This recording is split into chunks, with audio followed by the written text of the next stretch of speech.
안녕하세요. 오늘의 사연은 딸을 시집 보낸 어머님께서 보내주셨습니다. 딸이 사돈에게 폭행을 당해서 어머님 본인이 사돈을 폭행하는 것으로 갚아주었다고 하시네요. 대체 무슨 일이 벌어진 것일지 한번 읽어보겠습니다. 안녕하세요. 저는 딸 자식 시집 보내고 올해 환갑을 맞이한 사람입니다. 딸 자식 시집 보낼 때만 해도 설마 이런 일이 벌어지리라고는 생각지 못했어요. 물론 저도 결혼 생활해본 사람이라 여자가 결혼 생활 한다는 게 어떤 것인지 잘 압니다. 언제나 행복한 생활 같은 것은 천국이 아니고서야 기대할 수 없죠. 서로 싸우기도 하고 그러다 화해하고 다 그러면서 사는 것 아니겠습니까?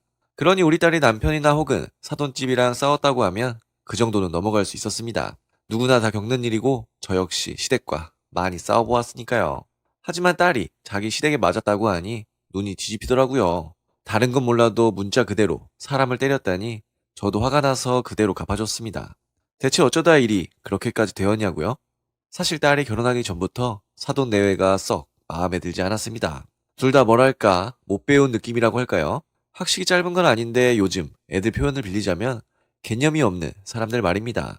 둘 다 그런 느낌이 강하더라고요. 우리 딸 시아버지는 점잖지만 말이 안 통하는 느낌이었습니다. 이 사람이랑 10분만 대화해보면 알 수 있어요. 고집이 센 걸 넘어 벽창호입니다. 옳고 그름을 떠나 자기 생각을 바꿀 마음은 추호도 없어요.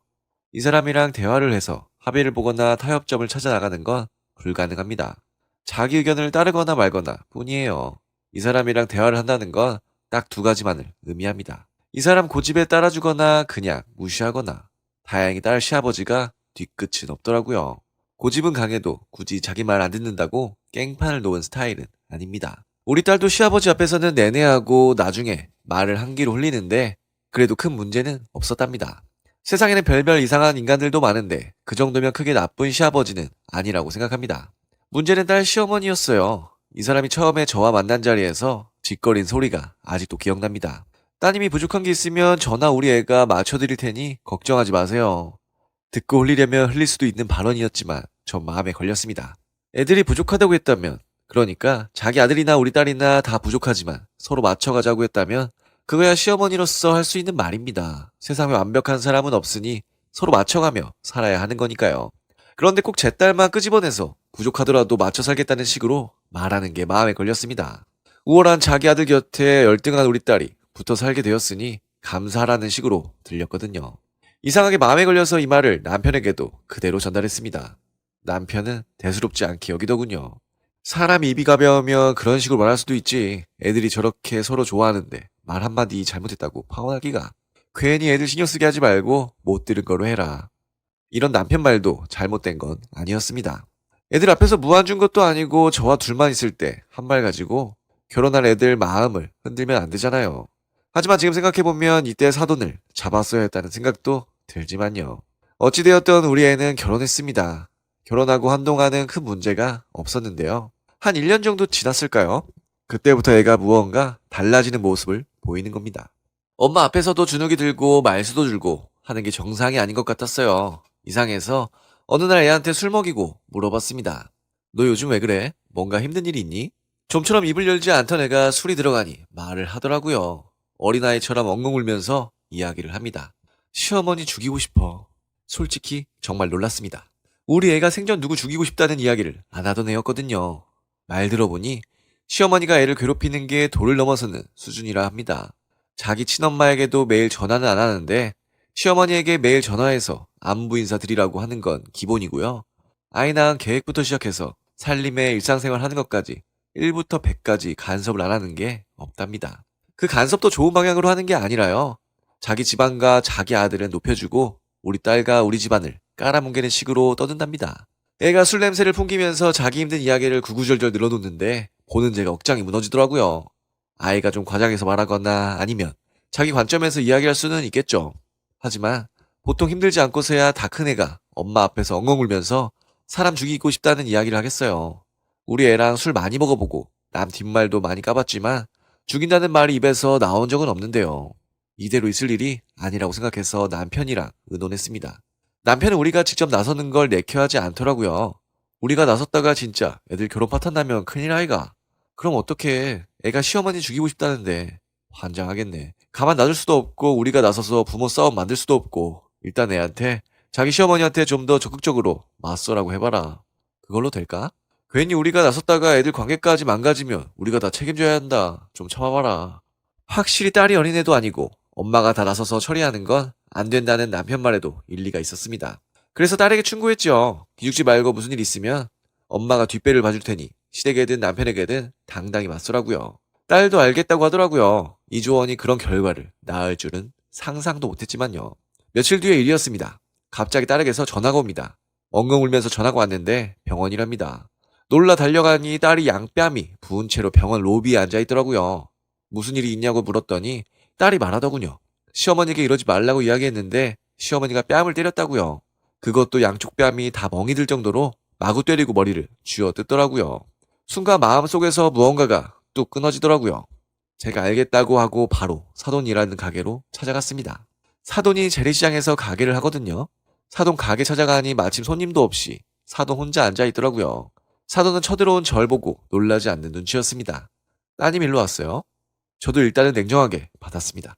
그런데요, 따님 교육 좀 잘하세요. 어디 시어머니에게 눈 똑바로 뜨고 대들어요. 때린 건 미안하지만 애들은 가끔 그렇게 맞아야 정신을 차린다고요. 더 말이 필요 없겠더군요. 그래 이 쓰레기년아. 제가 일갈하면서 사돈 뺨을 때렸습니다. 그리곤 바로 사돈 머리채를 휘어잡고 패대기 쳤지요. 그 다음에는 파운딩 자세라고 하던가요. 아무튼 쓰러진 사돈에게 올라타 얼굴을 마구 때렸습니다. 손바닥으로 때리고 머리 쥐어뜯고 아무튼 난리가 났던 것 같아요. 사돈 면상이 피로 물들 정도였으니까요. 비명이 들리고 난리가 난 가운데 뒤늦게 누군가 달려와 절 뜯어 말렸습니다. 알고 보니 옆집 가게 주인이 놀라 달려와 절 말린 것이더라고요. 누가 신고를 했는지 경찰도 왔고요. 졸지에 저와 사돈 그리고 불려온 우리 딸까지 함께 경찰서로 갔습니다. 우리 딸은 양뺨이 붓고 귀 쪽에 약간 상처를 입었고 고막이 살짝 터졌답니다. 사돈은 양쪽 뺨이 붓고 이빨이 하나 흔들리고 안구 한쪽이 살짝 손상되었다던가요. 진단서 끊어보니 우리 딸이 전치 5주, 사돈이 6주로서 사돈이 더 다쳤다고 하니 속이 시원하더라고요. 경찰도 이런 사정을 듣고 나니 혀를 내두릅니다. 사돈은 분노해서 저를 감옥에 보내겠다고 난리를 칩니다. 저도 사돈 수준에 맞춰서 이야기했죠. 그래 이년아 우리 같이 감옥에 가자. 내가 왜 감옥에 가? 우리 딸 때린 거 CCTV에 다 있더라. 우리 딸도 전치 5주야. 내가 감옥 가면 너도 가고 내가 감옥 안 가면 너도 안 가는 거야 이 새끼야. 그제야 사돈도 현실을 깨달은 모양이더라고요.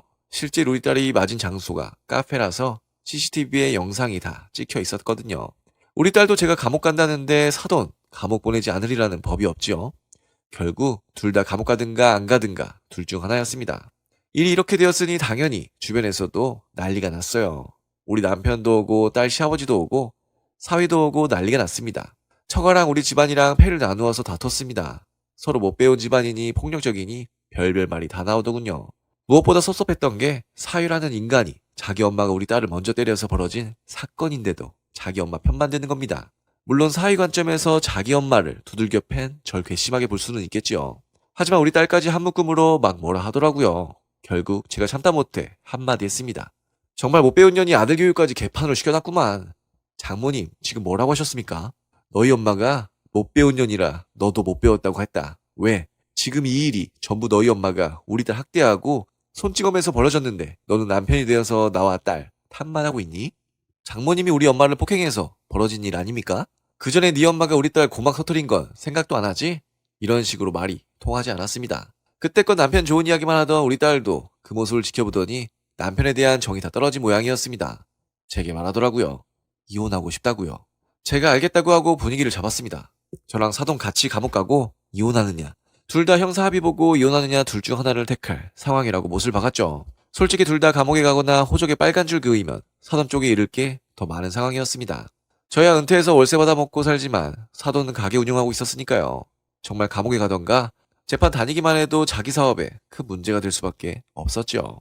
결국 사돈이 우리에게 굴복했습니다. 동시에 우리 딸도 이혼을 택하고 이혼 절차를 밟고 있습니다. 결국 이렇게 우리 딸이 이혼녀가 되었지만 후회하지는 않습니다. 평생 딸이 학대받으며 사느니 이렇게 엄마로서 빨리 정리를 해준 것이 나을 테니까요. 네, 오늘의 사연은 여기까지입니다. 사돈의 잘못된 행동에 눈에는 눈, 이에는 이 방식으로 갚아주셨다는 말씀이셨습니다. 따님이 이혼 과정을 밟고 계신다면 마지막까지 마무리 잘 되었으면 하네요. 그럼 저는 다음 사연으로 돌아올 테니 구독과 좋아요, 알람 설정 부탁드려요.